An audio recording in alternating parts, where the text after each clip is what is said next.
Hurmatli yurtdoshlar, assalomu alaykum. Men Toshkent shahar Baristerlik advokatlik firmasi advokati Zayniddinov Alisher Habibullayev bo'laman.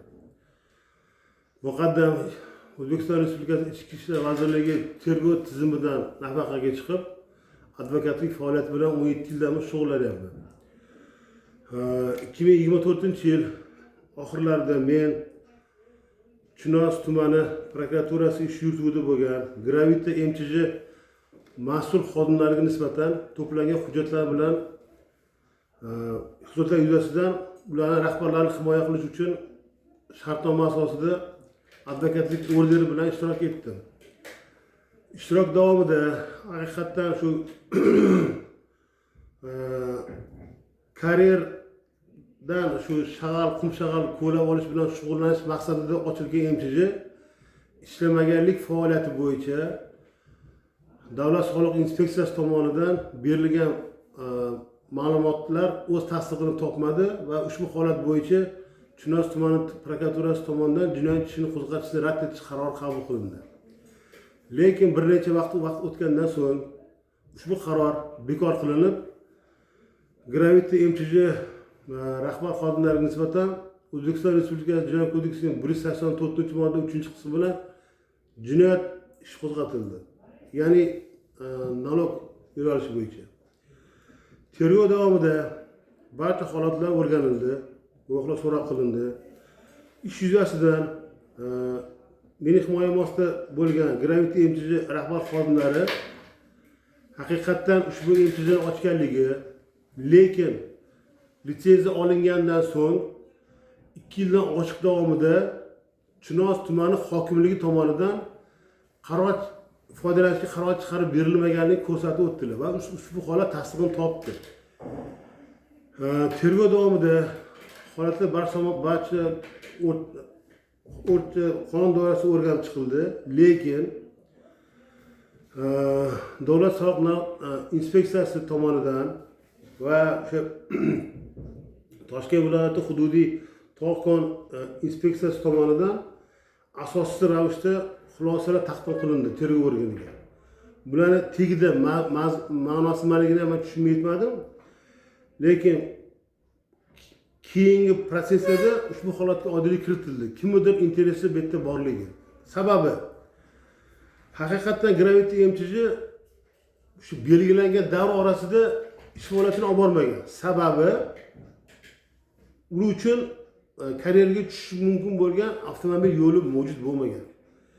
Endi avtomobil yo'li mavjud bo'lmasa, o'tga transport vositasi harakatdan chiqa olmasa, rachok bu yoqqa tusha olmasa, qanday qilib o'tdan shu 2 milliard so'mlikdan oshiq miqdordagi zarar yetkazish mumkinki, o'tdan tashib ketish sharoiti o'zi yo'q. U tashib ketish mumkin, faqat samolyotda olib ketish mumkin. Bu umuman mantiqan noto'g'ri narsa. Buni tushuntirmagan joyimiz qolmadi. Oxiri biza borib xat bilan shartnoma asosida O'zbekiston Respublikasi Ichki ishlar vazirligi avtotexnika bo'yicha bosh mutaxassisga xat bilan chiqdik. Xat bilan chiqqanimizdan keyin bunda 29-iyun kuni ekan, 25-yil. Bu bosh ekspert Ichki ishlar vazirligining imini avtomobil yo'nalishi bo'yicha ko'rib chiqib, Rahmatov Boqodir ismli ekspert haqiqatdan mana voqea joylarini o'rgandi. Voqea joyini o'rganish davrida bu yoqqa umuman yuk mashinasi kirishi mumkin emasligini va harakatlanmaganligi yuzasidan xulosa berdi. Ushbu holatlarni bu ekspert voqea joyida o'rgandi. Havodan olmadi, meni gapimdan olmadi, telefondan olmadi.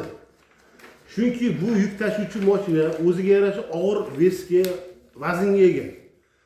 Og'ir vaznda bo'lgandan keyin bu yerda yer o'yib tashlaydi. Xolasa xolamasa iz qoladi. Endi nalogiy bergan ma'lumot bo'yicha belgilangan davrda belgilangan o'sha ob'yom hajmdagi o'sha toshni tashib ketish uchun bir kunda 50 ta yuk mashina ishlash kerak, og'ir yuk mashina. Og'ir yuk mashina 24 soat ishlash kerak. 24 soat ishlagan davrdagi yuk mashina uchun kamida 12 metrli yo'l bo'lish kerak. Bu yerda 12 metr emas, yengil mashina kiradigan yo'lni o'zi yo'q bu yerda. Bularga katta kalla ham kerak emas, mutaxassis ham kerak emas. oddiy shopir olib kel, bu yoqqa kel, mana sen ko'rgin, sen shopirsan, sen o'sha yoqqa chiqishing mumkinmi bu mashina degan savolga, men bu yoqqa kira olmayman, yo'l o'zi yo'q deydi. Endi bu qilayotgan ishni ko'rsanglar-chi, hozir masalan kirishi mumkin bo'lmagan yo'lga Ichki ishlar vazirligini bosh eksperti bergan javobni chetga surib qo'yishyapti-da. Endi налоги bilan yer-kon talqat qilyapti, bizni to'g'rimiz deydi. Qanaqa to'g'ri bo'lishi mumkin, tashib bo'lmasa o'tdi. Bu tabiiy holat, bu tabiiy holatda aytilyapti. O'sha paytda anaqa suv ko'p bo'lgan, toshqin bo'lgan, yuvib ketgan. Uni hech qanaqa mutaxassis uni boshiga oxiriga yeta olmaydi u. Tosh qayerga oqib ketganligi, qayerga oqib kelmaganligi. U vaholanki har doim suv tepadan pastga oqadi. Bularni turgan joy tepalik bu pastki karyerlar ko'llangan sababli o'tda oqib tushgan bo'lishi mumkin. Buni ham hech kim to'shib yeta olmaydi. Sababi bu tashimagandan, yo'l bo'lmagandan keyin tashib ketishi mumkin emas degan xulosaga kelish uchun yuridik ma'lumot ham kerak emas, texnik ma'lumot ham kerak emas. U yukni tashib, endi qarangda, hozir bizda u yomini bu yoqqa ovoragarchilik bo'lyapti. Bu biz ham aytyaptilarki, prezidentimiz tadbirkorlarga men himoya qilyapman. Men turibman hamma yoqqa deyaptilar-da. Bu tadbirkorlar faqat hamma yanchishni ovora. Kimgadir nimadir mumkin, kimgadir hech narsa mumkin emas. Endi kimdir yeb ketgan puli mablag' uchun kimdir aybdor qilib bo'yniga ilishyapti. Yo'q, hurmatli rahbarlar, bu sudda reshenasi chiqmagan jinoyat ishi bo'yicha qaror qabul qilinmaganda MIB ijro qilyapti. Mol-mulkiga o'pis qo'yyapti, mulkini olyapti, uyini teshigini buzyapti. Yo'q narsaga. Vaholanki bizda qonunchilikda jinoyat ishi bormi? Bor. Tergov bo'lyaptimi? Bo'lyapti. Tergov tugab, mana vazirda masalan palon Eshmat Qorayev aybdor, shuncha zarar yetkazdi. Mana sudga berildi. Sud uni ko'rib chiqib, yakuniy xulosani sud qo'yadi. Jinoyat ishi bo'yicha shu odamni aybdor topdi. Palon summa zarar aniqladi. Keyin MIBga berish mumkin. Qanaqa jinoyat ishi tergov bo'layotgan bo'lsa-ki, bu налоги inspeksiya borib undirib belgilayapti. Qanaqa tushunish mumkin? Bitta tushuncha bor. Kimnidir interesida, kimnidir aybini yopish uchun bechora ham qorayib aybdor qilyapti hozir. Nima uchun? Buning uchun bu to'lash kerak, uydan ajrash kerak bu, javobgar bo'lish kerak. Bizda O'zbekistonda qonun ustuvorligi ta'minlanmasa, xalq davlatga ishonmaydi. Qachonki bu masalan bunga chek qo'yish kerak bu. Kimgadir hamma narsa mumkin, kimgadir hamma narsa mumkin emas. Hech narsa mumkin emas. Bu tadbirkorlik boshlamagan odam bo'lsa, suv toshib yuvib ketgan bo'lsa, o'ta yo'li o'zi yo'q bo'lsa, tashib ketishga qanaqa jinoyat javobgar bo'lishi mumkin? Endi qaranglar, Chinoz tergov qilyapti. Chinoz zavod Quychiq bo'ladi, Quychiq prokuraturasi. Quychiq yangi yo'lga beryapti. Yangi yo'l o'tida, yangi yo'lni tergovchisi baraka topsin, Dilmot degan bola ekan. Iltimosnoma kiritdim. Og'ayni joyga chiqinglar, qo'yinglar. Xolislarni oldi. Voqea joyiga chiqdik hammamiz. O'tda yengil mashina yura olmaydi, shunchalik shunaqa joyda yurib bo'lmaydigan joy. Katta mashina o'tda o'pib tashlaydi umuman. Ko'rdi, u aylanib chiqdi. Militsiya qildiki, haqiqatdan bitta bu tashimagan degan xulosaga keldi. Yana noma'lum sabablarga ko'ra jinoyat ishiga yakuniy qaror qabul qila olmadi. Qaror qabul qilsa bo'lardi. Nimaga degan savol tug'iladi. Nima uchun qabul qilmadi? U ham ochiq qolyapti-da, derani beryapti viloyatga. Viloyat oqatib olib beryapti o'rta chuchiqqa. O'rta chuchiq oqatida yana biz ham to'qqon inspeksiyamizdan yana so'roq qilyapti. Boshida inspeksiya xulosa beryapti, suv yuvib ketgan deyapti. Keyin qazib olgan deyapti. Oxirida shu proses davomida men O'zbekiston Respublikasi Bosh prokuraturasi aynan shu tergov bo'limini muomalaga kirdim. Baraka topsinlar, zo'r odam ekan, rahmat Shavkat aka degan odam. Meni gapimni to'liq ko'rdilar, eshitdilar, xulosalarni ko'rdilar. Bu nima ahmoqgarchilik degan savol berdi. Keyin bizda belgilangan tartibda tergov qilish muddati bor. 3 oylik srogi bor bularning. Prodyeni qilmagan, muddatni cho'zmagan. 1 yilga yaqindan tergov bo'lyapti. Bu rayondan bu rayonga, bu rayondan bu rayonga maqsad ayblash. Tergov organining vazifasi birovni ayblash emas, qonuniy qaror qabul qilish, harakat to'g'ri baho berish. Faqat bitta ayblov. Keyin bitta avliyo bor ekan, Abdullayev degan, shu inspeksiya boshlig'i. U xolasa ko'lanni berar ekan, xolasa ko'laman deb berar ekan. shunaqa gaplarni eshitdimki, bu odam tog'i tumanni xulosa chiqarib berishi mumkin ekanda. Bu tog' emas, bu tumanni. Mutaxassis kim kerak mutaxassis bu? Bu odam necha ish odamni javobgar qilib olgan hali bu. Kimdir aytsa, bunaqa xulosa beradi, kim desa bunaqa xulosa beradi. Yana bizda bitta narsa borki, bu mana shu imенно bizning shu tog' sanoat geologiya o'sha Toshkent viloyat hududiy boshqarmasi boshlig'i o'sha Abdullayev foydalagan hamma instrumentlar, o'lchash asboblari go'z standartdan o'tmagan ekan. Bizda O'zbekistonda shu yo'qotuvchi tashkilotlarning buyrug'i bilan agarda go'z standartdan o'tmagan pribor u yaroqsiz hisoblanadi. Yaroqsiz holda ishlatilib, undan xulosa olingan xulosalar o'zini kuchini yo'q deb hisoblaymiz biz. Yo'q. Mana shu chiga o'tmasin, ishlab bo'lmaydi uni. Kelar ishtirok qiladi. Nima uchun bularga hech kim indamaydi? O'tmagan standartdan deb o'sha foydalanyapti. Buni bergan xulosa necha xulosa, necha kishi javob berib qo'yapti bular, boshini yeyapti hozir. Bunga baho berish kerakmi?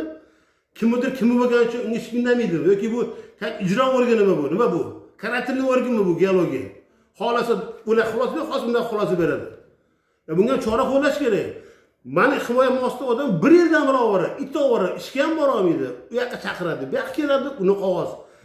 Tergov organi tomonidan ijroni to'xtatishga berilgan xatni Chinoz tumani MIB olmadi, qabul qilmadi. Nimaga degan savolga vazirlik qaror deydi. Xat turibdi-ku, jinoyat ishi yozilgan. Maqsad surish. Maqsad mulk olib qo'yishni haqida uborish. Buni to'g'ri tushunib, to'g'ri talqin qilish kerak-da. Bizda O'zbekistonda hamma teng huquqli. Kimgadir mumkin yo'q mumkin emas. Kodeks ham qonundan bitta. Tergov muddati ham hamma uchun bitta. Prokuraturaga ham bitta, militsiyaga ham bitta, SMBga ham bitta. 3 oylik, 3 oylik. O'tib ketdim, bir kun so'roqqa bo'ldi, undan keyin harakat noqonuniy hisoblanadi. Endi savol, nima qanaqa qilib shu 1 yildan beri tergov qilinyapti degan savol. Agarda prokuraturaga, militsiyaning tergovchisi 3 oy so'roqni o'tkazib delo olib borsin, bir kun o'tkazib borsin, sirrat kallasini oladi. Nima uchun prokuraturaga mumkin 1 yillab tergov qilish? Bizda UPK bo'yicha 4 ta bandi bor to'xtatishga, asosli. Hech qachon revizit tayyorlaganda yo'masam bir ekspertiz tayyorlaganda to'xtatish mumkin emas deyiladi. Shuni qarab so'roqni to'g'rilash kerak uni. Punkt 1, punkt 2, punkt 4 degan narsalar bor-da. Bular hammasi o'zi asoslangan bo'lishi kerak. Bu degani delan cho'zish maqsadi konseptga qonuniy qaror qabul qilish emas. Kimnidir kallasini olish. Kimnidir yegan pul mablag'ini kimnidir ilish. Faqat shunaqa tushunyapmiz biz hozir. Mayli bundan keyin masalan yana kimnidir tazyiq qilinar, boshqa narsa qilinar, lekin hamma narsa oxiri bor-ku, bu chegarasi bo'lish kerak-ku bu. Chiqmagan joy qolmadi, vazirlik ham qolmadi, oliy sud ham qolmadi, MIB bo'yicha gen prokuratura qolmadi. Hammasi quruq gap. Qonuniy qabul qilamiz, ko'rib chiqamiz. Xo'p, bir shablon ya'ni to'xtatar narsa. Bunga ham chek qo'yish kerak bu. Masalan, fuqarolarni prokuratura himoya qilmasa, kim himoya qiladi? Bu nazorni organ bo'lsa, qanaqa qilib hozir buni mana shu himoya mosida bo'lgan shu MCD rahbarlarning ota-onasi, ayoli, bola chaqasi qanaqa qarayapti bizda? Qonun bormi, yo'qmi degan savol beryapti menga. Men javob bera olmayapman. Men chiqishga majbur bo'lyapman. Yordam so'ramoqchiman. Kimdir yordam bersin bularga. Nima bu ma'naviyatchilik bu? U ham bilan bu yoq ovoragarchilik faqat. Maqsad aybdor qilish. Boshqa maqsad yo'q. Agar ular qonuniy qabul qilganda Chinozda qabul qilardi qonuniy qarorni.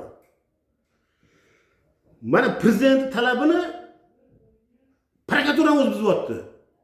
Nimaga prezident talab qilyapti? Bizani xalqimizni boqadigan tadbirkorlar. Tadbirkor pul topsa, boyisa, xalq boyisa, davlat boy bo'ladi. Biz endi chiqayotgan tadbirkorni sindirishyapti. Aniqda bilganini qilayotgan tadbirkor hech kim demaydi. Hozirgi paytda ko'lab olish taqiqlangan paytdan ishlayapti hozir. Neftitsani tashib yurishibdi hozir ko'chada. Ular kimga tegishli bo'lgan yuk mashinalari, kimdir ammasi, xolasini bolasi. Nimaga ularga mumkin degan savol tug'iladi-da. Nima uchun bu jabrlanish kerak bular? O'shanga bir ko'rib chiqib o'zingizdan xulosalarni, fikrlarni beringlar. Buni chegaraga, bunga hammasi chek qo'yish kerak bo'ldi endi bu. Yetar endi, o'tib ketdi hamma narsa. Xalqni jig'iga tegirish kerak emas hali. Men shu fikrdaman. Endi qarangda, mana masalan hozir paytda kim aybdor degan savolga xizmat tekshiruv beriladi. Mana prokuratura rahmat belgiladi. Endi Налоговый inspeksiya tokonni inspeksiya yomonlayapti. Bu buni yomonlayapti. Lekin kimda krayniy bo'lish kerak bu любойчasiga.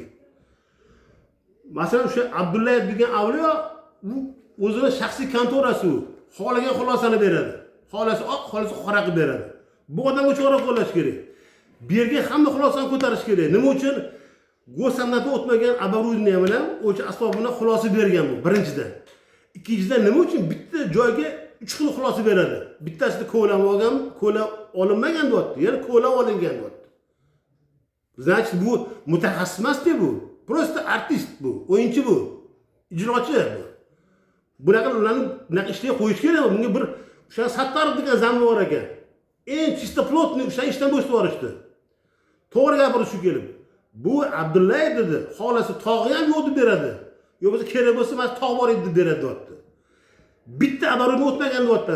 Go'samdatdan deyapti. O'ch asoblari bittada o'tmagan. Hamma ishlatib deydi. Lekin agar hozir biz shu tog' qonunni tekshiruvga belgilab, men jabrlanuvchi tomonidan o'zimni huquqlarni himoya qilish uchun qatnashaman. Shu imini Abdullayev qilayotgan noqonuniy harakatlari bizning davlatimizni, tergov organini zablujeniya qilayotganligi uchun u jinoiy javobgar bo'lish shart u. Mumkin emas, shart. Shuni men so'rayman, chorasini so'rayman. Agar bu chek qo'ymas ekanmiz, davom ettiradi bu. Bizda oldin ko'chani yo'q qilishdi. Bu qanaqa, ya'ni boshqa yangi ko'cha chiqdi ko'cha hozir endi. Bu yangi ko'cham bu, ofitsial ko'cham qanaqa bo'ladi endi bu? Kimning zakasini bajaradigan ko'cha yo'q qoldi hozir. Bularga yo'q qilish kerak, chek qo'yish kerak bularga. Hurmatli prokuror, men sizdan iltimos so'rayman. Mana shu Abdullayevga o'xshagan shu tog' inspeksiyasini olinglar, ishni tekshiringlar. Necha kishini javobgar qilib boshlagan bu odam. Bu shag'al bilan qumni tabiiy holat bu. Suv qancha oqib kelganini ham bilmaydi u. Qayerga oqib ketganini ham bilmaydi. Hammasi taxmin asosida qilinayotgan narsalar-da bular. 1 soatdan keyin suv ko'tarib ketishi mumkin, 2 soatdan tushib ketishi mumkin. O'lchagan vaqtda umuman real holat to'g'ri kelmaydi u. U mutaxassis emas, u hech kim emas u. Shu bir iltimosim, masalan, bizda O'zbekistonda qonun ustuvorligini kuchaytirsak, mana bunaqa muttahamlarni yo'q qilinsa, bir xalq qonunga ishonadigan bo'ladi. Hozir ishonch yo'qotyapmiz o'zi bu. Iltimos sizlardan shunga chora qo'yishlarni so'rayman.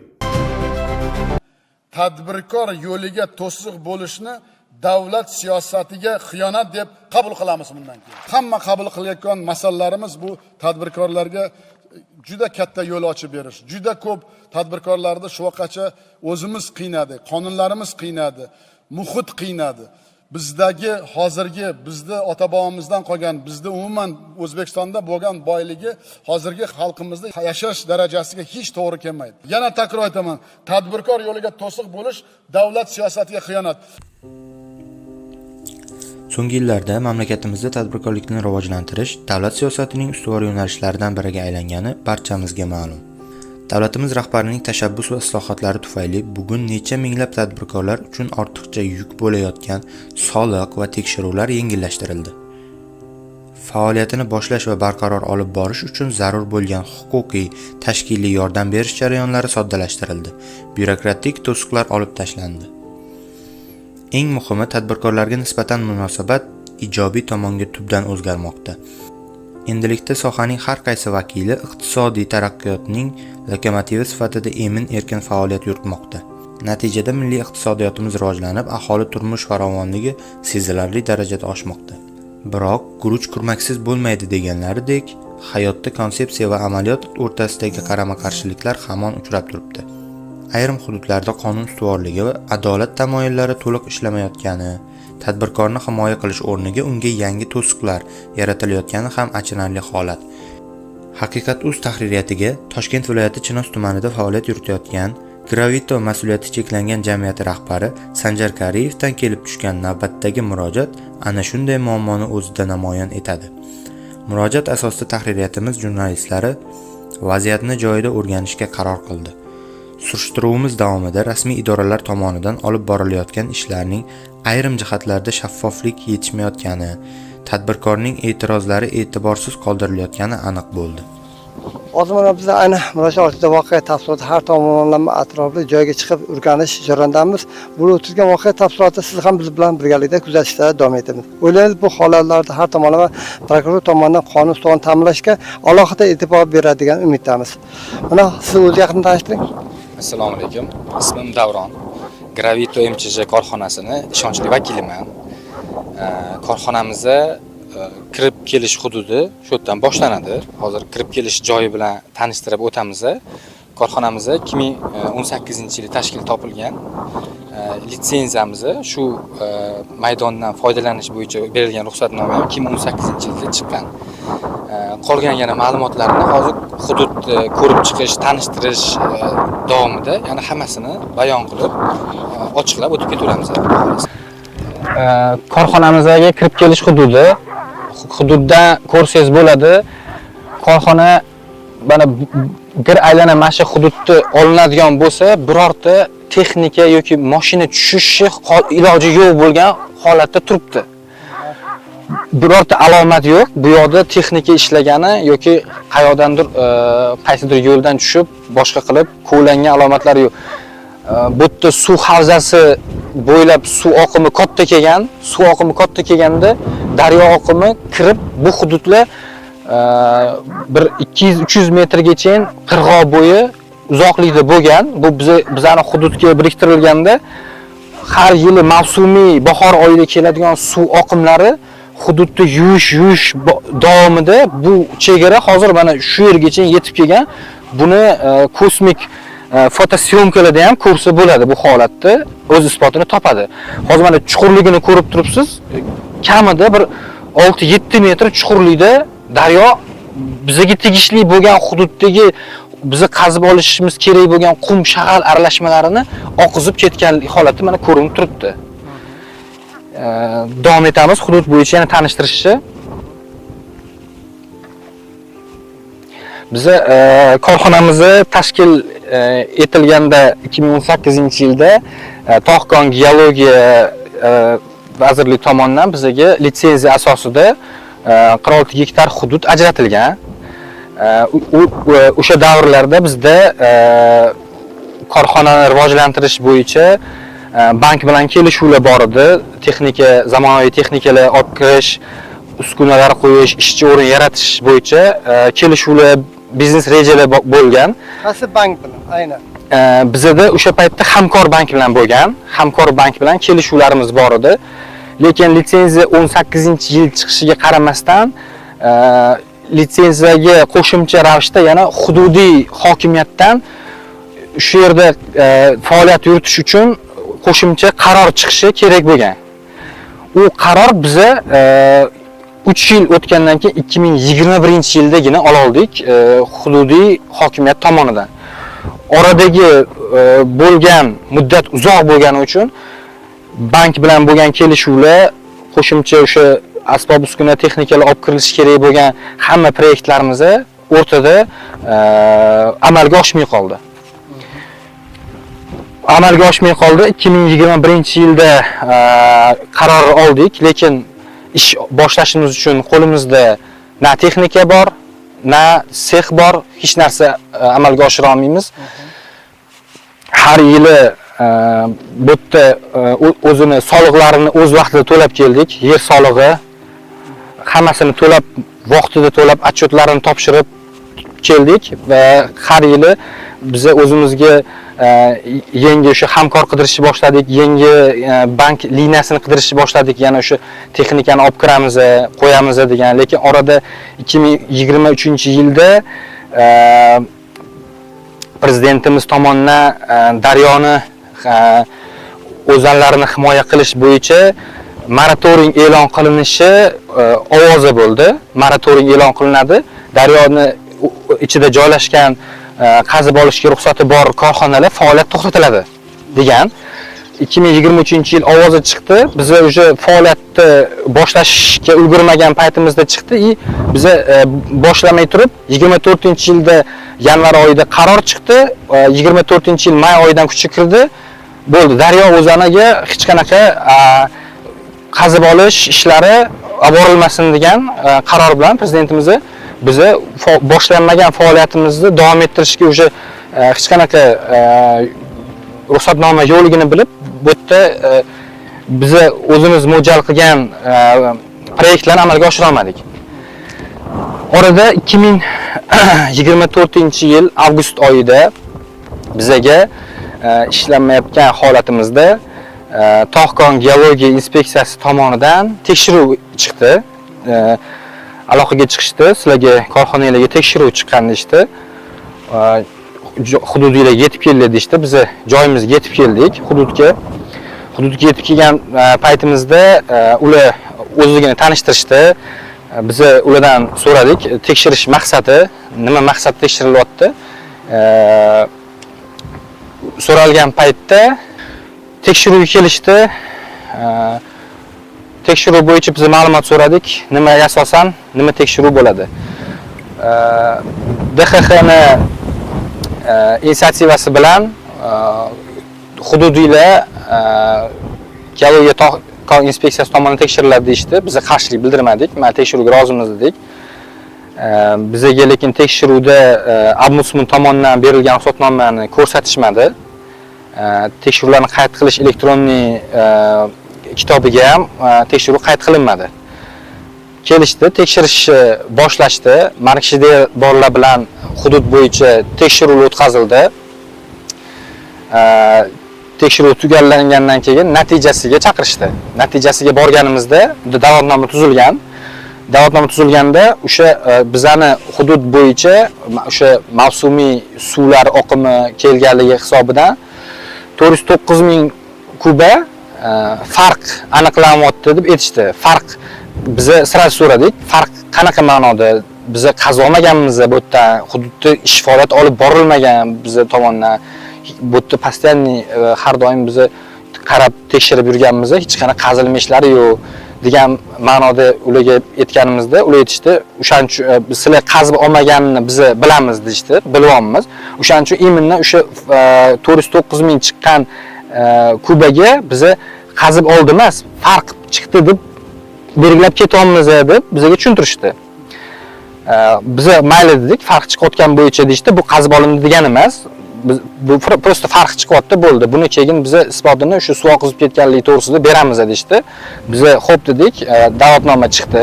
Da'vatnoma chiqqandan keyin oradan bir 15 kun o'tganda bizani Chinoz tumani prokuraturaga chaqirishdi. Bu gap so'z qaysi nechinchi yilda bo'ladi? 2024-yil avgust oyida tekshiruv chiqayotgan bo'lsa, sentyabr oyida o'sha bizani Chinoz tumani prokuraturaga chaqirishdi. Prokuraturada Chinoz tumani prokuraturada tergovga qadar ish ochilgan. Chinoz tumani departamentida alohida o'tda ham ish ochilgan. Ikkita parallelni, ikkita anaqa bo'yicha ko'rilyapti. Shunda bizga bordik, chaqirtirishdi, aytishdi, shunaqa farq chiqibdi, 409 ming kuba farq chiqibdi. Mana shu farq chiqqani bo'yicha isbotiy nima hujjatinglar bor? Sizlar bu yerda yozibsizlar. Bizga e'tirozimiz bor. Biz bu 409 ming kubani daryo suvlar oqizib ketgan mavsumiy sel kelishlari o'sha bo'yicha nima hujjatinglar bo'lsa, bizga taqdim qilinglar. Biz o'rganib chiqib, natijasi bo'yicha xulosa qilamiz deyishdi. Biz birinchi murojaat qilganimiz O'zgidromet sentrga murojaat qildik. Mavsumiy suvni oxirgi 2 yil, 3 yillikda qanaqa hisobida kelgan. Ular bo'yicha biz hujjat oldik. U yerda oxirgi 2 yil ichida mavsumiy suvlar sel oqimi kelishlari me'yordan 10 barobar kelganligi to'g'risida bizga hujjat asosida ular taqdim qilishdi.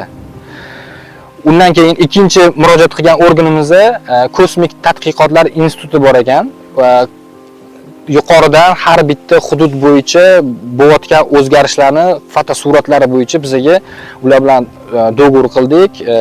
Ular shartnomaga asosan bizga o'sha hudud bo'yicha kosmik fotosuratlarni taqdim qilishdi. Unda uni ma'ni isbotlaydi. U yerda ikkita ma'noda kelgan, qanaqa tushunsa bo'ladi. Birinchisi suvni oqimi iminni hududga kirib kelib, qirg'oqlarni yuvish ko'rsatilgan. Har bitta chunki proses olinganda o'zgarish bilan, kengayish bilan ko'rsatilgan narsa. Ikkinchisi hududda o'sha 3 yil davomida, 4 yil davomida olingan fotosuratlarda birortasida biror bir texnika yoki biror bir mashina boshqa hududda faoliyat olib borilmayotganiga ikkita o'sha sabab bilan bizga tasdiqlab berishdi. Uchinchi hujjatimiz hal qiluvchi hujjat bo'ldi. Tog'kon geologiya inspeksiyasi o'sha bizga tekshiruv o'tkazgan korxonani o'ziga, davlat korxonasi, ularga o'zimiz yana murojaat qildik. Bizda shunaqa dalolatnoma avgustda bo'lib o'tgan dalolatnoma bo'yicha shuncha farqni belgilab bergansizlar. O'sha farq bo'yicha bizga o'rganib, u farq nimadan kelib chiqqani to'g'risida bizga xulosa beradi deb murojaat qildik xat asosida. Ular bizga o'sha noyabr oylarida birinchi xulosani berishdi.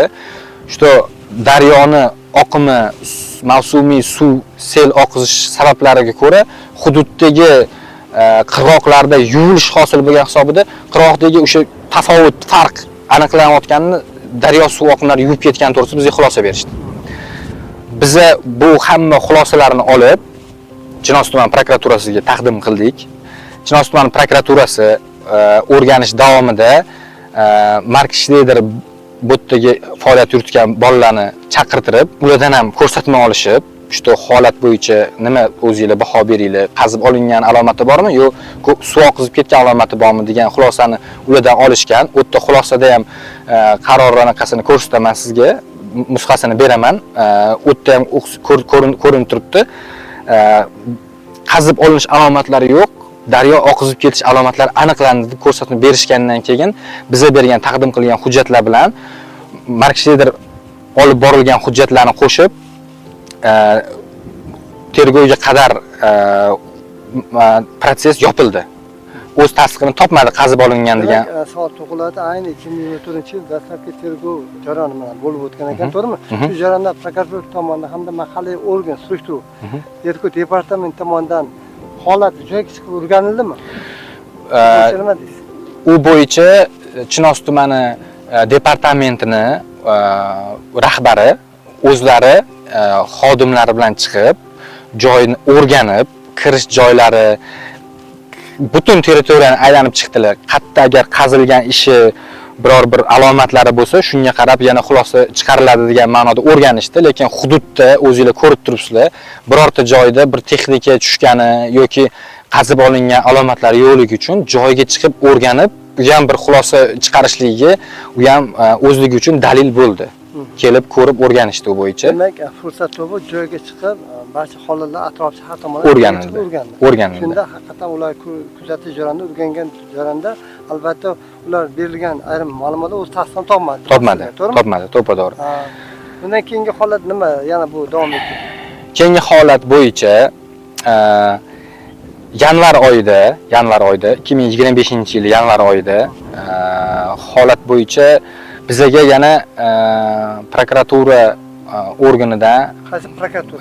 Quyi Chirchiq prokuraturasidan aloqaga chiqishdi. Endi Chinozda ish yopilgan, biz уже hamma dokument hujjatlar bilan, voqea joyi bilan chiqib hammasini o'rganib, ijobiy qilib haq bo'lgan narsa tasdiqlangandan keyin keyingi etapda уже Quyi Chirchiq prokuraturasidan aloqaga chiqishdi, bizani chaqirtirishdi. Shu del bo'yicha ish qaytadan yana tiklandi. Bu kim da'vo arizasiga asosan bo'ldi? Viloyat prokuraturasini anaqasi bilan bo'libdi. Viloyat prokuraturasini talabiga ko'ra ishni qaytadan ko'tarilib, yana o'rganib chiqishga jo'natilibdi Quyi Chirchiq prokuraturasiga. Orada biz Quyi Chirchiq prokuraturasiga bordik, holat bo'yicha chaqirtirilganmiz. Chinoz tumanida bo'lgan holat bo'yicha hamma hujjatlarni olib borganmiz, taqdim qilamiz, lekin o'tdagi atmosfera boshqacharoq edi. Qanaqa ma'noda? Juda sovuqqonlik bilan kutib olishdi. Kirib kelishimiz bilan уже bizani aybdorga chiqarishdi. Sizlar aybdorsizlar, sizlar olgansizlar, sizlar noqonuniy harakatlar qilgansizlar. Hech narsa hali ko'rilmagan, bizani olib borilgan hujjatlar bilan tanishishmagan. Kirib kelishimizdan shunaqa negativ atmosfera bilan muloqot qilishni boshlashdi. O'tda даже shunaqa voqea bo'ldi. Bizni berayotgan ko'rsatmani yozayotgan xodim, Quyi Chirchiq prokuraturasidagi o'sha yozayotgan xodim, bizni berayotgan ma'lumotlarimizni bunisini olaman, bunisini olmayman degan ma'noda ham o'sha ish ko'rishni boshladi. Biz oxirida berilayotgan, biz tomonidan o'zi etilgan, og'zimizdan etilgan narsani bayonot qilish kerak bo'lgan holatda, lekin o'tda u narsa boshqacha talqinda yozilyapti. Ularning o'zini talqinida. Demoqchisiz, demak, sizlarda bor hujjatlar taqdim etyapti, lekin uni olish uni cheklab o'tyapti. Ha, bunisini olamiz, bunisini olmaymiz. Shunaqa holat bo'lyapti. Biza o'tda biza tilxatga biz sraz yozib berdik. Biz bu tilxatga qoniqmadik. Biz buni qabul qilmaymiz. Yozmadik hisobida biz rad javobni o'zimizni bo'layotgan pozitsiyamizni bildirib chiqib ketdik. Shu bilan birga yanvar oyida bizga audit tekshiruv tayinlanyapti. Audit tekshiruv tayinlanyapti-da, налоговый viloyat налоговый tomonidan, soliq organi tomonidan, Toshkent viloyati soliq organi tomonidan audit tayinlanyapti korxonamizga nisbatan. Именно o'tda asos bo'lyapti prokuratura bergan so'rovnomaga asosan, o'rganib berish so'rovnomasiga asosan bo'lyapti. U yerda biz aloqaga chiqyapmiz, ularga xat yozib, bizdagi bor hujjatlarni taqdim qilyapmiz. Bu holat bo'yicha bizda hamma hujjatlar mavjud. Biz noqonuniy hech qanaqa faoliyat olib bormaganmiz hudud bo'yicha. Biz hamma hujjatlarni mana taqdim qilamiz deb elektronniy tarzda ham, yozma tarzda ham ularga taqdim qilyapmiz. Lekin shunga qaramasdan biz olgan o'sha geologiya inspeksiyasi tekshiruv o'tkazgan tashkilotda o'zidan olingan ma'lumotnoma yuzasidan o'sha o'tda aniq yozilgan birinchi o'tkazilgan tekshiruvdagi aniqlangan 409 ming kuba haqiqatdan ham daryo oqizib ketganligi holati aniqlandi deb yozilgan, aniq qilib yozilgan hujjatga e'tibor bermasdan, uni chekkiga surib qo'yib, qabul qilmasdan yakibi o'zligi boshqatdan zaproz berishgan. Ular yanvar oyida bo'ldi. Biz dekabrda oxirgi xulosani olganmiz. O'sha 2024da. Haqiqatdan ham daryo oqizib ketgan degan xulosani olganmiz, tugallanuvchi xulosani. Yanvar oyida yana proses ko'tarilayotgandan keyin audit tekshirayotganda yana o'zligi jo'natishgan geologiyaga xat olishgan, lekin o'tda boshqacha bitta tashkilot, bitta bo'lim ikki xil hujjat bilan kelyapti. Bo'lishi mumkin emas bu narsa. Biz tushunamiz, bu yerda ikkinchi yanvar oyidagi yana qayta bizani tekshiruv o'tkazishimiz, qayta налоговый audit chiqarishi, geologiyani yana qayta xulosa berishi qandaydir bir bosim ostida qaysidir shaxslarni bir majburlab buyurtmasi asosida bo'layotganini sezyapmiz. Demak, demak bu kimdir bu joyga egalik qilish maqsad bo'layotgan, buyurtmasi bo'layotgan xatti-harakati bo'ldingizda. Balki shunaqa bo'lishi mumkin, chunki bo'layotgan holatdan boshqa biz ma'no chiqara olmaymiz. Boshqa ma'nosi yo'q, chunki bitta organ bir paytda o'zida orasi bir oy bo'lib ikki xil xulosa berishi mumkin emas.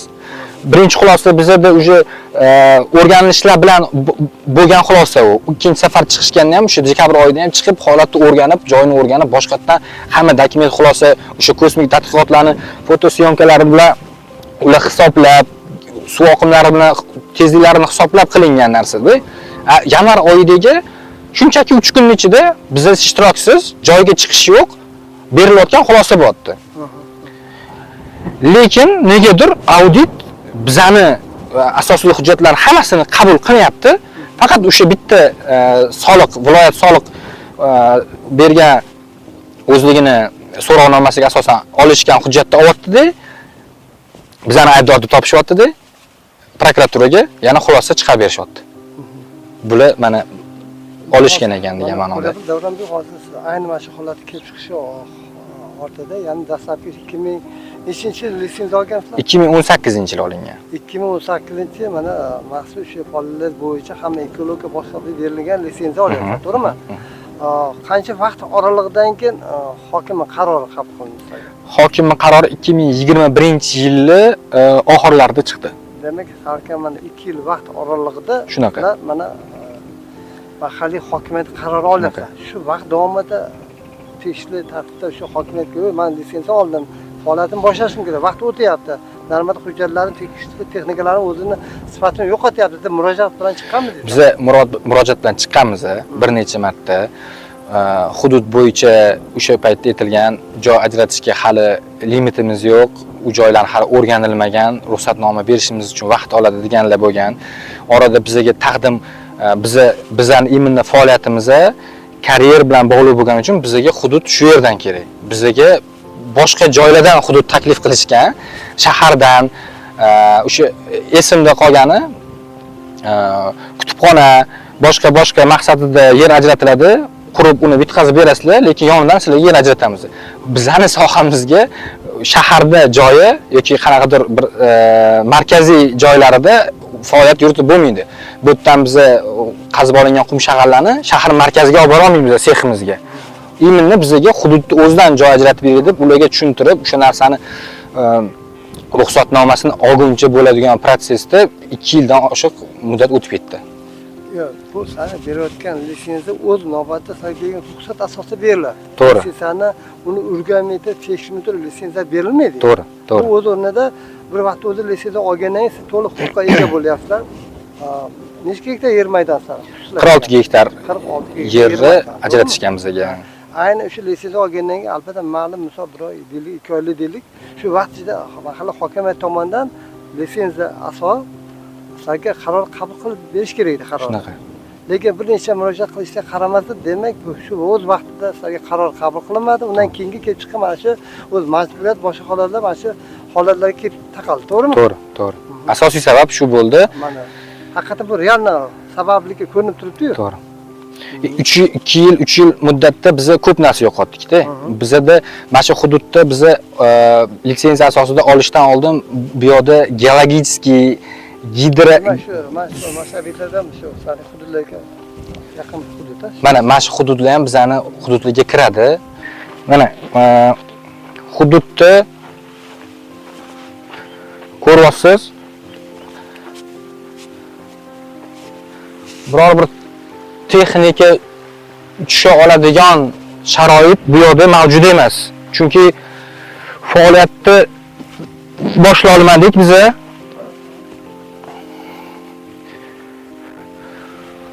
Faoliyatimiz boshlanmaganimizni oxirgi hozir har yili отчетный периodda biz elektr energiya, gaz, suv bo'yicha sarflarini ham hujjatlarini oldik. To'shto korxona gaz bilan do'g'or qilmagan, gazga umuman iste'mol bo'lmagan, chunki korxona ishi boshlamagan, suv bilan shartnoma bo'lmagan, chunki bu yerda qanaqadir sex yoki biror narsa mavjud emas. Elektr energiya sarfi bo'lgan, faqat o'sha bir kirishda ko'rdik. Qorovulimiz sharoit qilib bergandik o'sha paytda, shu yerda qarab territoriyani aniq qilib turishlariga, ularga освещение bilan o'sha isitish sistemasi bo'lish uchun qilingan bitta transformatorimiz bor edi. Transformatorni lekin bitta joyi bor ekan. Siz elektr energiyani kam miqdorda sarflaysiz ham, lekin u transformatorni poteriya sarfi bo'lar ekan, o'zini естественный. O'shani hisobiga ham to'lov katta qisqarib ketar ekan. Shunga 2024-yildan biz uni ham to'xtatdik. Chunki to'lov olmadik, korxona faoliyat yuritmayapti. Uni ham o'sha tarmoqdan butunlay uzishga to'g'ri keldi. 2024gacha, lekin 2023-22 davrlarda faqat o'sha transformator poteriyasi bilan bitta o'sha butkamizni освещение isitish sistemasiga pul to'lab kelingan. Uni elektr energiyadan biz aksiya olib, uni ham hujjatlar orasiga qo'shib qo'yganmiz. Uni ham taqdim qilamiz. Mana hozir mana biz ayni ish holatlarida kelib chiqqan ayni shu holatlar o'tgan davrda biz e'tiborga olayotgan bo'lsak, 2018-yil mesela ishni faoliyat boshlash uchun litsenziya olyapsizlar, maxsus, to'g'rimi? To'g'ri. Bu litsenziyadan maxsus shu tekshiruv idoralardan sizga o'rganib, keyin sizga berilyapti. Lekin o'tgan vaqt davomida bu mahalla hokimiyati qarorini kechib berish ortida albatta ham ishni yaratmagansizlar. Undan tashqari boshlash kerak bo'lgan o'zingiz maqsadlar, o'zingiz ish loyihalaringizda ishga yo'lga qo'yishga albatta mana shu muammolar kelib chiqqan, to'g'rimi? To'g'ri. Lekin mana ko'ryapmiz, mana oradan 2018dan 2021 deylik, undan keyingi davrda yana bunaqa albatta namaqbul yo'q narsadan kir qilish maqsadi bo'layotgan tadbirkorlikka yo'liga g'ilov, ya'ni turli xil bosimlar bilan kimdir o'sha joyga egalik qilish maqsadida buyurtma asosida bo'layotgan tekshiruvlar bo'layotganini mana biz kuzatib turibmiz. To'g'rimi? To'g'ri, to'g'ri. Albatta shu tekshiruv jarayonida ofitsial rasmiy yana tekshiruv reyestrga kiritilgan asosda tekshiruv bo'layotganiga siz qanaqa fikrdasiz? Bu bo'yicha biz aytib o'tishimiz kerak. Hozir avgust oyidagi tekshiruv bo'lib o'tgan tekshiruv tog'kon geologiyasi tomonidan, undan keyingi prokuratura tomonidan bo'linayotgan tekshiruv, keyingi etapdagi soliq, viloyat soliq tomonidan tekshiruv, audit bo'ldi. Auditdan oldin kameralniy tekshiruv bo'ldi. Уже 4 ta tekshiruv.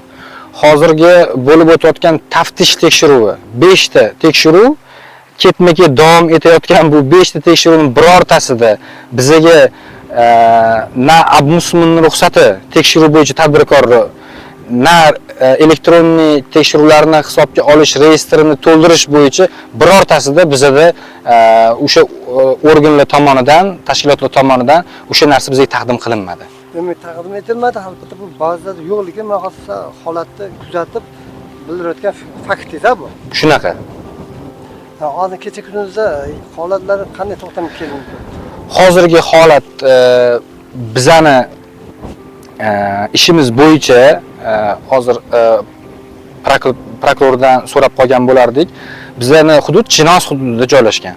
Hududi Chinoz, Olmazor tumani, Kak Chinoz anaqasida, tarkibida. Lekin negadir bizani hujjatlar yo'q quyi chirchiqqa jo'natishyapti. Hozirgi holatda bizani ishni Yangiyo'l ko'ryapti, Yangiyo'l departamenti ko'ryapti. Lekin ular Yangiyo'l departamenti holatni o'rganish uchun viloyat prokuraturasini taftish bo'limiga bergan.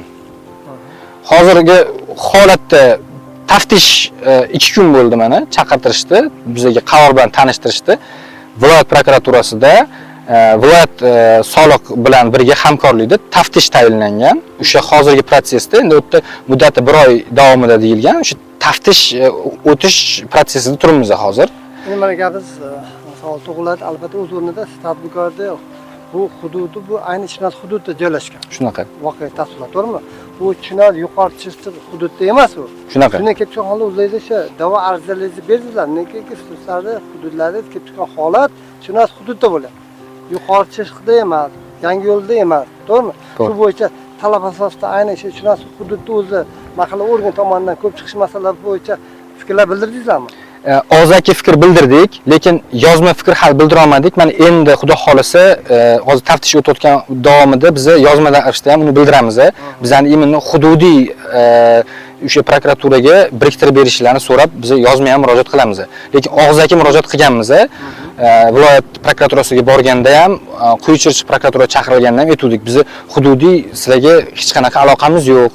Chunki hududiy nima deyapmanki, nega aytayapman? Hududda bo'lgan organ kelib joyga chiqib surishtirib baholashi osonroq. Keyin uzoqroqdagi qaysidir boshqa prokuratura bu hududga kelib o'rgangandan ko'ra, chunki hududiy hamma narsani bilishadi ular. Bu yerda qanaqa faoliyat kimlar yurityapti, yon atrofimizda kimlar bor, surishtiruv ishlari, joyga chiqib o'rganish ishlari ularga osonroq aniqroq bo'ladi deb o'ylayman. Shuning uchun biz so'ragan bo'lardik, o'zimizni hududiy prokuraturaga biriktirib berishligini. To'g'ri, albatta har qanday holat bo'lmas, mana mahalla organ prokuraturasi haqiqatdan misol yuqori Chirchiq yo Yangiyo'l tuman prokuratura tomonidan ko'p chiqish lozim topdi deydi. Lekin kecha kunduzda o'sha Yangiyo'l departament tomonidan o'rganish jarayoni joyga chiqib holatni o'rganilyaptimi yo o'rganildimi? Shu bo'yicha nima deysiz? Yo'q, o'sha yo kabinetda turib joy olib shu joyda qog'ozga qarab tayingan holda ish ko'rilyapti.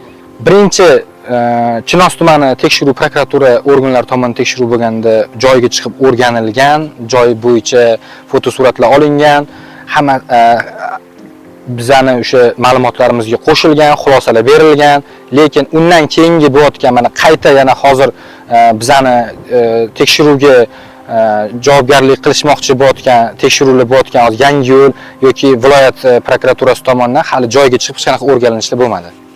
Faqat o'sha kabinetda turib ko'rishyapti.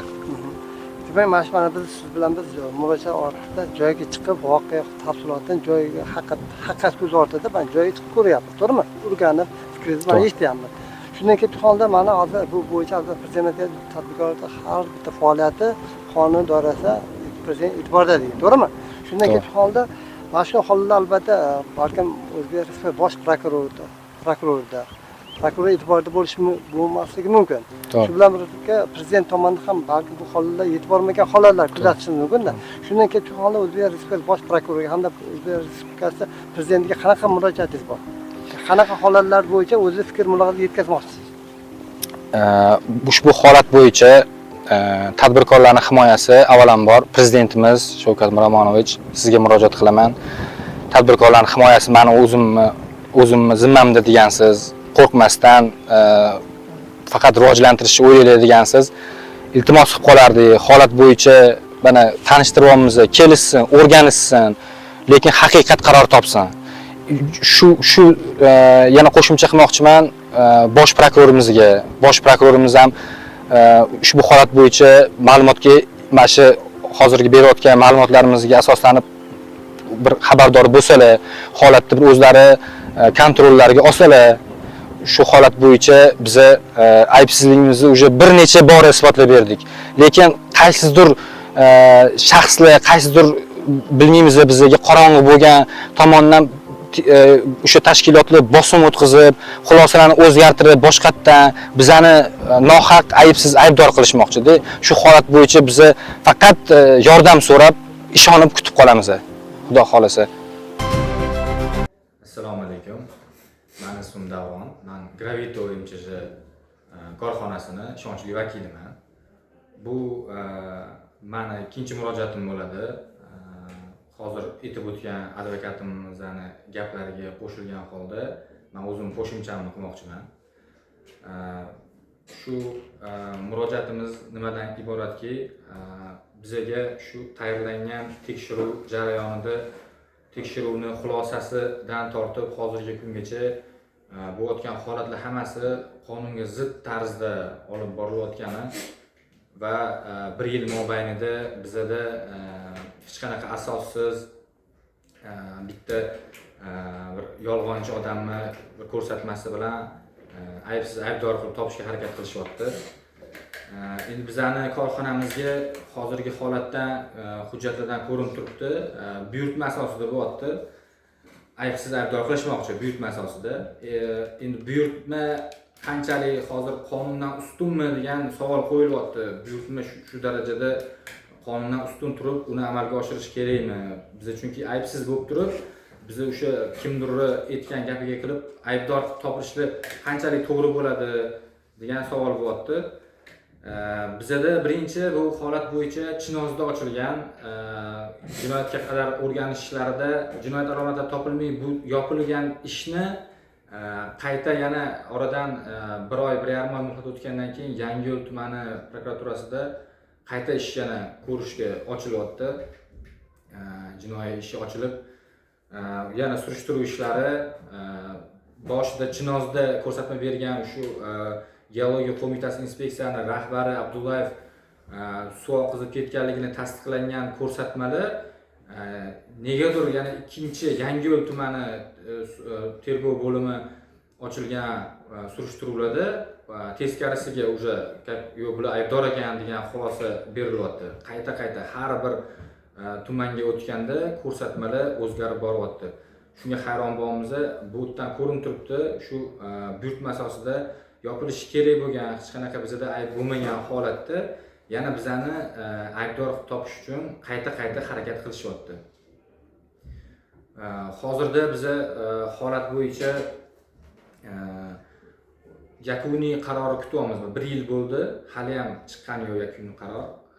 Hozir biz murojaatimizda avvalambor yurtboshimiz prezidentimiz Shavkat Miromonovich har doim aytgansiz, tadbirkorlar meni himoyamda deb. Biz ishonib tadbirkorlik boshlaganmiz. Biz boshlagan tadbirkorlik hududi oldingi anaqa murojaatimizda ko'rsatganmiz. U hudud juda tashlandi hudud.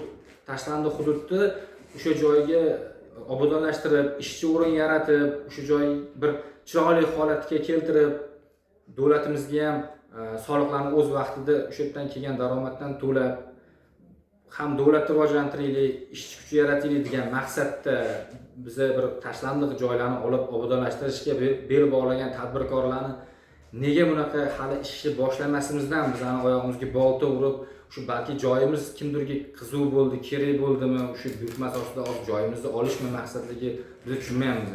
Lekin 1 yilgacha qilmagan ishimizga sudrab bizani u tergovdan bu tergovga butun Toshkent viloyatini aylanib chiqa qolaylik. O'sha 4 ta hududga berildi.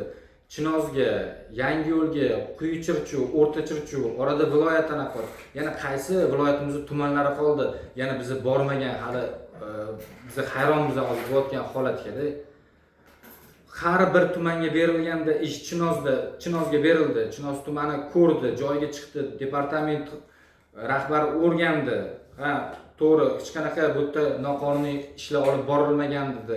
Yopdi delani. Ovoslar Yangiyo'lga topshiryapsizlar, Yangiyo'lda olinyapti. Deylar xuddi shunaqa, Yangiyo'lda ham yana departament rahbari chiqyapti hududga. Hududni o'rganyapti. Bu yerda hech qanaqa imkoni yo'q unaqa hajmda Qumshahar aralashmasini hududdan olib chiqib ketishga. Imkonsiz narsa.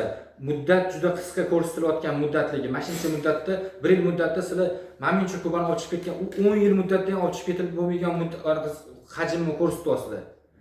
50 ta 100 ta texnika sutkasiga ishlash kerak, tinmasdan u hududda birorta kosmik suratlar taqdim qilamiz. Birortasida bitta texnika suratga tushmagan. Agar sizlar aytayotgan avion bizni olib chiqib ketgan bo'lganimizda, bizani aybdor qilishmoqchi bo'lgan Kuban hajmni bizni olib chiqib ketgan bo'lganimizda, nahotki shuncha syomkalarda kosmosdan olingan syomkalarda birortasida texnika tushmasligi mumkin emas bu narsani. Buning uchun qanaqadir oliy ma'lumotli, bu huquqshunos bir anaqa bo'lish shart emas, bu logichni ko'rinib turibdi-ku. Qaysi mana shuncha hujjat ovomiz, har bitta murojaat qilgan joyimizda geologiyadan o'zini xulosasi, O'zgidromettika, kosmik rasmda har bir xulosa berilyapti. Yo'q, o'tda ishlanmagan. Har bir narsa tasdiqlanyapti ishlamaganimizni. Yo'q do'stlar, endi tugallanayotgan hududda yana Yangiyo'l mana shuncha hujjat yana surishtiruv bo'ldi. Даже geologiya inspeksiyasining xodimi o'sha joyiga chiqib o'lchagan xodimni o'zi ko'rsatma beryapti. Yo'q, hech qanaqa bular ko'lab olish alomatlari bo'lmagan, hududda suv yuvish alomatlari bor. Bu yerda ko'lash alomatlari yo'q deb beryapti. O'sha joyiga chiqib o'rgangan xodimlardan hammasidan yig'ilgan hujjatlar Yangiyo'l ishi tugallanayotgan paytda yana tugallamayapti. Nimagadir tugallamayapti. Yana o'sha bilmayman, bizga noma'lum bo'lgan o'sha buyurtmachi aralashyapti. Yana delan olinyapti-da, boshqa hududga berilyapti. Quyichirchiqqa berilyapti, o'tdan olib O'rtachirchiqqa berilyapti. Har biri shunaqa oylab cho'zilib ketyapti. Biz yaxshi niyatda tadbirkorlar, yaxshi niyatda bo'lsin, davlatimiz rivojlansin, xalqimiz ish bilan ta'minlansin, kelajak yoshlar yangi texnologiyalar kelsin. Chunki 21-asr уже hozir juda zo'r texnologiyalar chiqib ketgan. Har bir sohada bu. Olib kiraylik o'sha texnologiyani, qilaylik O'zbekistonda, ishlab chiqarish ko'taraylik, eksport salohiyatini yo'lga qo'yaylik. Nega hali boshlamasdan tashlangan hududlarni obodonlashtiraylik, musor bo'lib yotgan, hech kim foydalanmayotgan hududlarga investitsiya kiritaylik. Yaxshi niyatda qolamiz. O'sha qilgan ishimizdan hammasidan biz soliqqa to'lov bo'ladi, ishchi kuchi yaratiladi, oyliklar beramiz. Nega boshlanmagan narsaga halitdan biz o'rqib qolamiz tadbirkorlar o'zi? Nega prezidentimiz aytayotdilar, bizni himoya qilamiz deyaptilar? Nega qonun navarot ishlayapti? Nega qonun teskarisiga ishlayapti? Nega prezidentimizni aytgan gaplarini, yo'nalishlarini qonun buni mustahkamlamayapti? Biz tadbirkorlar qo'rqib qoldik. Bir ish boshlaymiz deb kelishadi, ish boshlamasdan oldin kelishadi. Xo'p, aybdorsan, qilinmagan ish, shuncha organ beryapti, qilmagansan deyapti. Aybsizsan deb beryapti. Nega prokuratura shu narsani inobatga olmayapti? Nega Abdullayevni berayotgan o'sha kimdirning buyrug'i bilan hech kim qonun, negadir bir odam, bir shaxsning buyrug'ini qonun, nega O'zbekiston Respublikasi qonuni undan ustuvor emas? Nega haqiqat yuzaga chiqmayapti? Nega 1 yildan beri tadbirkor sarson? Nega unaqa shuncha savol birorta odam chiqib javob bermayapti shunga? Faqat yugur. Xo'p, hozir vaziyatda Quyichirchiqda ham bo'ldi, ish уже hamma olindi. Olinadigan hujjatlar yig'ildi. Delar уже yopilish kerak. Nega oylab yana srok? Hech qanaqa tushuntirish yo'q. Bu mayli delar ketyapti, cho'zilyapti, boshqa qilyapti, asossiz yopilish kerak bo'lgan, yopilmayapti, cho'zilyapti. Lekin nega bu yoqdan soliq chiqyapti-da, o'zidan o'zi bu audit tekshiruvi bo'lgan, to'g'ri, audit tekshiruvi bu jinoiy ishni qoshida bo'lgan. Bu jinoiy ish qachonki yopilib o'z tasdiqini sud orqali topsa, bu audit xulosasi bo'yicha kuchga kiradi. Audit xulosasi. Lekin bu yerda jinoiy ish hali protsessda bo'lib turganda soliq chiqyapti-da, o'zidan o'zi majburiy ijroga beryapti. Chinoq tuman majburiy ijroga. Mana buni уже undiriladi deyapti. Qani asos? Majburiy ijro man prokuratura Yangiyo'l tuman prokuraturasi beryapti. Bu hali Gravitoni ishi hali bu protsessda, hali yopilmagan, buni undiruvni to'xtatlaringni beryapti, lekin Chinoz tumani qabul qilmayapti uni. Yo'q, biz qabul qila olmaymiz deyapti. Sud orqali bo'lsin deyapti. Bo'lmasa undiramiz deyapti. Qanaqasiga biz aybsizligimiz hali isbotlanmagan, hali jinoiy ishi ochildi degani biz gumondormiz hali. Hali biz aybdor emasmiz, gumondor odamlar qanaqa qilib o'sha pulni undirish shanaqasini qilyapti, noqonuniy-ku hammasi. Nega hech qaysi organ bu to'g'risida bir gapirmayapti chiqib? O'y, noqonuniy qolsalar, to'xtatlaring undiruvni. Mana buni to'xtatlaring, bu o'sha bizga yopilib bo'lgan. Bu yerda misol uchun 20 ta hujjat yiqqan bo'lsa, общий surishtiruv davomida 20 tasida aybsizligimiz ko'rinib turibdi. Qani o'rganilayotgani shu narsani? Joyiga chiqildi, joydan lavhalar, video lavhalar olingan hudud bo'yicha. U 1 yildan beri shuncha o'rganish, agar birortasida aybdor bo'lib chiqqanimizda ko'rsatsa bizga. Mana kimdir qaysidir xodimni bir buyrug'ini bajarayotgan, bir buyurtmasini bajarayotgan xodimni bir og'zaki aytgan anu taxminiy olingan xulosasini gapirishmasin. Asosli hujjat bilan, mana shuncha bizda asosli hujjat bor, u inobatga olinmayapti, lekin bir xodimni kimdir buyurtmasini bajarib berayotgan xodimni og'zaki taxminiy ko'rsatmasdan yozib qo'ygan. Bu taxminiy arifmetika xulosasi bo'yicha qilingan deyotgan xulosasi asosli qilib olinmayapti. Bu qanday tushunish mumkin? Bu bir xayolga sig'maygan hozir holat bu. Men oldingi murojaatimda ham iltimos qilib chiqqanman. Bu murojaatimda ham tadbirkorlarning nomidan iltimos qilib chiqaman. Avvalambor yurtboshimiz Shavkat Miromonovichga, sizga, prezidentimizga tadbirkorlarning himoyasini o'zingiz meni zimmamda degansiz.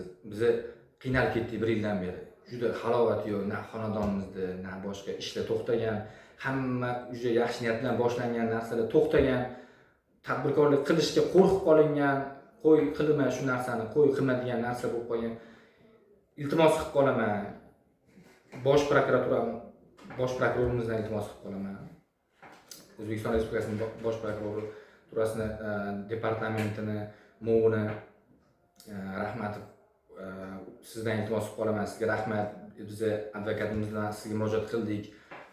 Holat bo'yicha tushuntirdik, siz ko'rdingiz vaziyatni, o'zingiz hayron qoldingiz, nima ahvol bo'ldi dedingiz. Sizga ming rahmat, siz aytganingizdan keyin o'sha aybdorni boshqa anaqani qidirishni boshlashdi, lekin qisman o'sha yerda ham yana bosim anaqasini ko'ryapmiz-da, kelayotgan hujjatlardan o'sha buyurtmachi shu darajada kuchlimikinki, O'zbekiston Respublikasi bosh prokuraturasidan ham, qonunlardan ham kuchlimikinki, bizani aybsiz aybdor qilishyapti. Mana shu biz iltimos qilib qolamiz, yana bir marta murojaat qilaman. Bu narsa, bu holat tadbirkorlikni haqiqat yuzaga kelmaguncha murojaatimiz to'xtamaydi. Qayta murojaat qilamiz. To haqiqat yuzaga chiqadi, haqiqiy aybdorlar aybini topadi, bizning aybsizligimiz tasdiqlanadi, biz to'xtaymiz. Ungacha murojaatimiz to'xtamaydi. Qancha ko'p ochiqlik bo'lsa, ommaviy axborot vositalari odamlarimizga haqiqiy muammolarni qancha ko'p yetkazsa, men rahbar sifatida ulardan minnatdor bo'laman. Shavkat Mirziyoyev